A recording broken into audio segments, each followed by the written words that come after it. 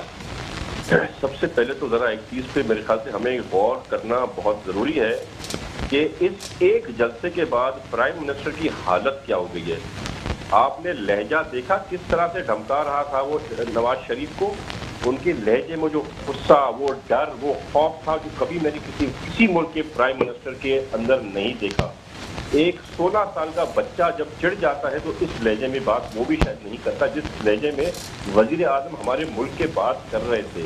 تو صاف نظر آ رہا ہے کہ یہ گھبرا بھی گئے ہیں، ان کو سمجھ نہیں آ رہا۔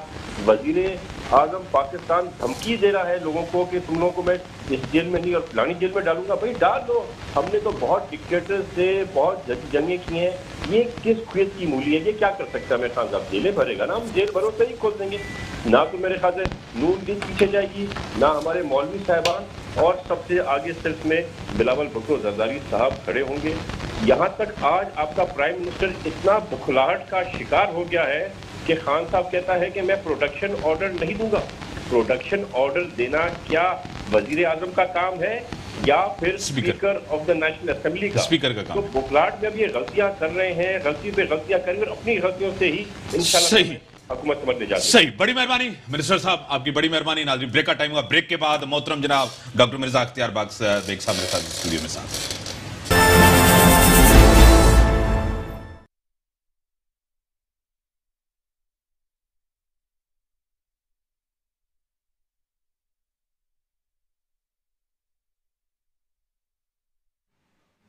ویلکم بیک ناظرین۔ ڈاکٹر صاحب، اسپیچ تو آپ نے سنی ہے، جس طرح بلاول صاحب نے 3-4 چیزیں بڑی اہم تھی۔ ویسے تو ناکام گورنمنٹ گئی، ہر فرنٹ پہ گورنمنٹ ناکام گئی۔ انہوں نے کہا 2 سال کے اندر ایک بڑا عرصہ ہوتا ہے، مہنگائی، بے روزگاری، عوامی ایشو، جتنے بھی سب چیزوں پہ کیا کہیں گے؟ میں سمجھتا ہوں کل کی تمام تقریر میں، اس لیے نہیں کہ میرا تعلق پیپلز پارٹی سے ہے، بلکہ اس لیے کہ میرٹ پہ میں بتلا رہا ہوں کہ بلاول صاحب نے سب سے کمپریہنسو اسپیچ کی ہے۔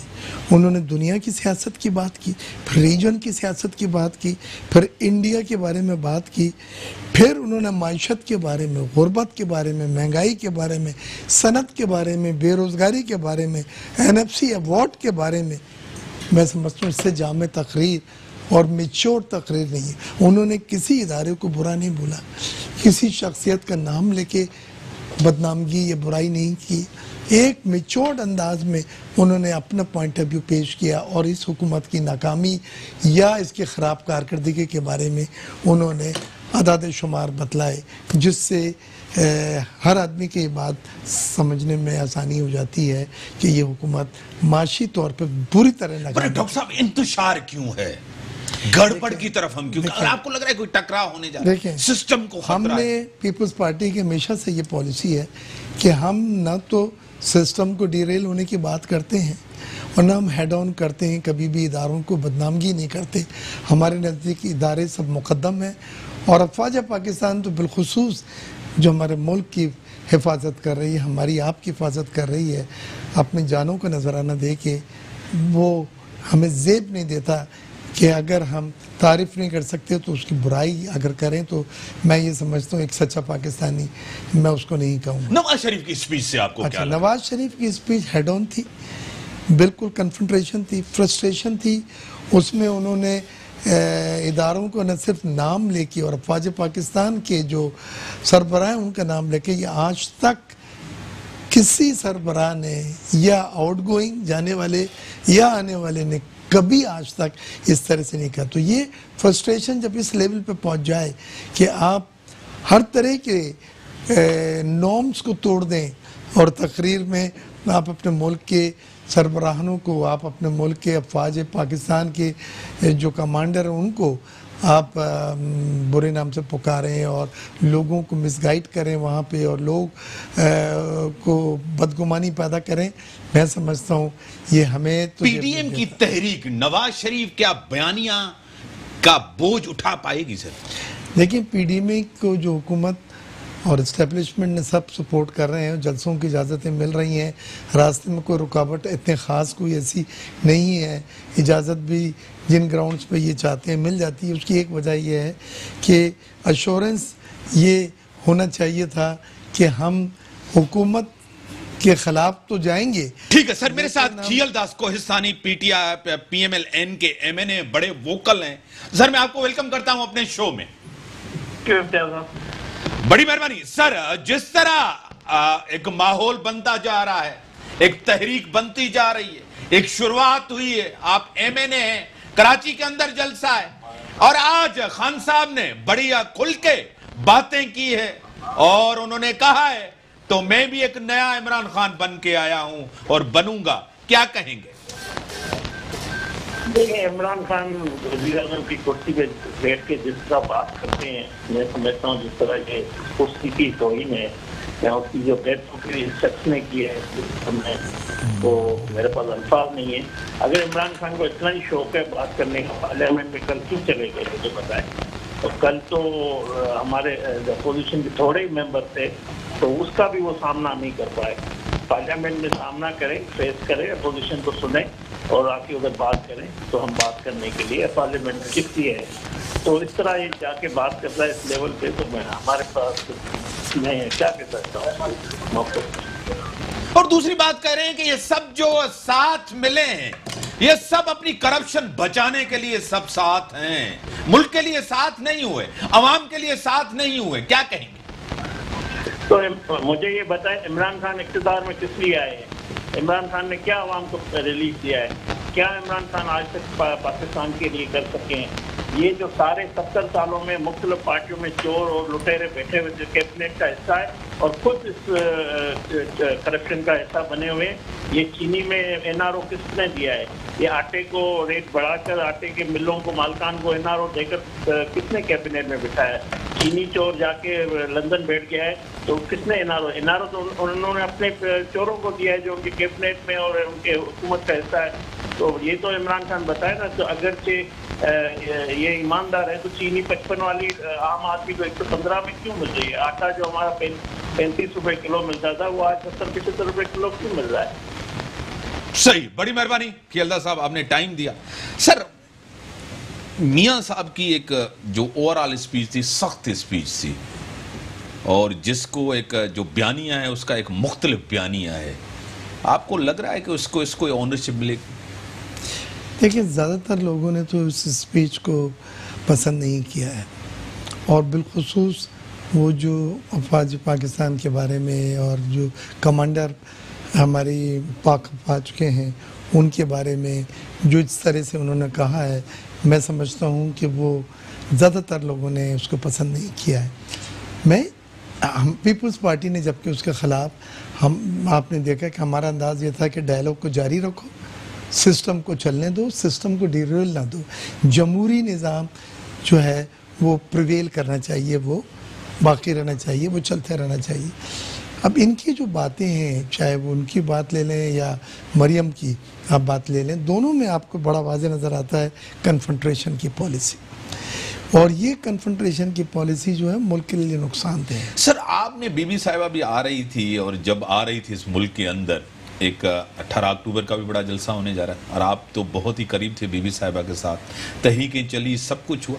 آپ کو خود پتا ہے جلسے، جلوس، احتجاج سے حکومتیں نہیں جاتی، کمزور ضرور ہوتی۔ دیکھیں، یہ پریشر بلڈ اپ کرنے کے لیے جلسے جلوس کیے جاتے ہیں، شو آف اسٹرینتھ کرنے کے لیے یہ جلسے جلوس کیے جاتے ہیں، اور یہ ایک میسج دیا جاتا ہے ان کو جو حکومت کر رہے ہیں، یعنی پی ٹی آئی کی حکومت کو، کہ اپوزیشن جو ہے وہ اگر متحد ہو جائے، یونائٹڈ ہو جائے، کیونکہ آپ کو پتہ ہے ان کے پاس 5-10 ایم این ایز کا تو فرق ہے گنتی میں ٹوٹل، اور وہ انہوں نے ایک ایم کیو ایم کو اپنے ساتھ بٹھایا ہوا ہے 5-6 ایم این ایز کی سیٹیں لے کے، تو ان کے پاس بہت کم مارجن ہے۔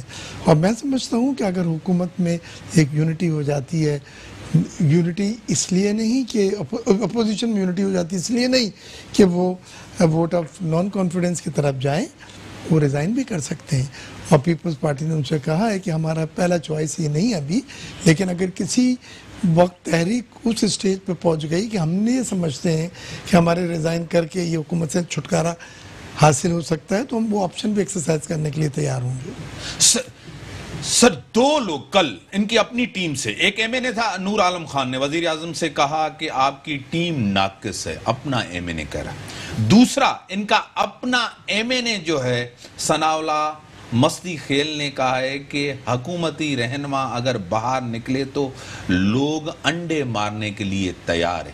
ایک تو حکومتی کارکردگی وکٹمائزیشن، دوسرے یہ اداروں کے پیچھے چھپ رہے ہیں، اداروں کو بھی بدنام یہ حکومت کر رہی ہے، جس طرح نیب کا نام لینا، دوسرے ادارے. ایک طرف وکٹمائزیشن ہو رہا ہے، ایک کا احساب ہو رہا ہے، دوسروں کا احساب ڈاکٹر صاحب نہیں ہو رہا. بریک کے بعد اس کا جواب، بریک کا ٹائم ہوگا، بریک کے بعد آتا ہے. Welcome back. سر اس گورنمنٹ نے بھی تو کچھ نہیں کیا، عوامی فرنٹ پہ کچھ نہیں کیا، وکٹمائزیشن کیے، اداروں کو استعمال کیا، اداروں کے پیچھے چھپنا، آ کے کہنا، سب کچھ کرنا، اپنے لوگ کرپشن میں. علیمہ باجی آپ کے سامنے صرف جرمانہ دے کے جہانگیر تارین صاحب چلے گئے. یہ گورنمنٹ بھی سب تو ایکسپوز آپ کے سامنے، کچھ بھی نہیں کیا اس گورنمنٹ نے، صرف وہ چور ہیں، وہ کرپٹ ہیں. اس طرح تو گورنمنٹس نہیں چلتی سر، اس طرح ریاستیں نہیں چلتی. ہاں بالکل صحیح کہہ رہے ہیں. اور اب تو یہ بات جو سامنے آئی ہے کہ بشیر میمن صاحب جو ڈی جی ایف آئی تھے، ان کو پرائم منسٹر ہاؤس میں بلا کے اور ان لوگوں کی اپوزیشن کے خلاف نہ صرف سخت ایکشن لینے کو کہا، اور جب انہوں نے منع کر دیا تو ان کی نہ صرف ٹرانسفر کیے گئے بلکہ ان کے ڈیوز بھی روک لیے گئے، پینشن وغیرہ جو جذباتی ہو گئے.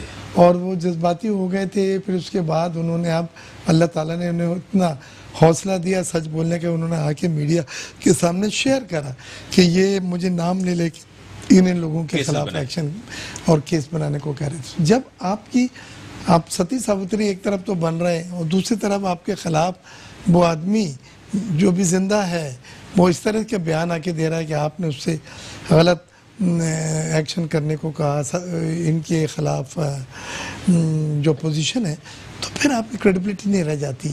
آپ اداروں کو بھی خراب کر رہے ہیں. مرزا صاحب میں آپ کو ایک بڑے سینئر سیاستدان ہیں، تبھی میں آپ سے یہ سوال کرنے جا رہا ہوں، نہیں تو دوسروں سے میں یہ نہیں کرتا. آپ کو پتہ ہے کوئی بھی تحریک چلی ہے، اس تحریک کو جب تک اسٹیبلشمنٹ کی سپورٹ نہیں وہ کامیاب نہیں ہوتی. آئی جی آپ کے سامنے یہ تحریک کامیاب ہوگی، کہہ رہے ہیں کہ اس کے پیچھے اسٹیبلشمنٹ بھی نہیں ہے، فائٹ بھی ساری اسٹیبلشمنٹ کے ساتھ ہے، ہیڈ آن بھی اسٹیبلشمنٹ کے ساتھ ہے، تحریک کامیاب جائے گی. دیکھیں آپ کی بات بالکل صحیح ہے کہ اداروں کو ہمیں ساتھ لے کے چلنا چاہیے.